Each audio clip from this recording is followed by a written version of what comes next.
Hey guys, we're to another Captain Collector video, and today I'm not even ready or anything, but I just want to make a quick little video before my dog comes back and he like tears these apart. This is probably gonna film another one later because he's not home right now.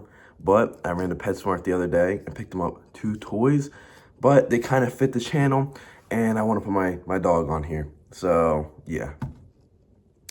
First off, we got Krypto, the super dog with a milk bone in his mouth, you know, from the new Superman movie. I had to get it because he kind of acts like Krypto, everybody says. So, so it was nice, and I was that squeaky.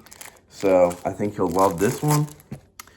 And then this one is just Batman. And, you know, oh, I didn't take the tag off yet. But it's just Batman. But the cool part about it is he has this little grappling hook coming out of his hand, and you can pull the back, and it goes back into his body. That's actually fire. I saw that. I was like, bro, that's crazy.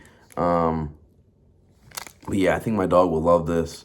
He also will love Krypto. So I thought, hey, why not just show these off, and then hopefully I'll add another clip of him playing with them, hopefully. All right, guys. See you all on the next one. Goodbye.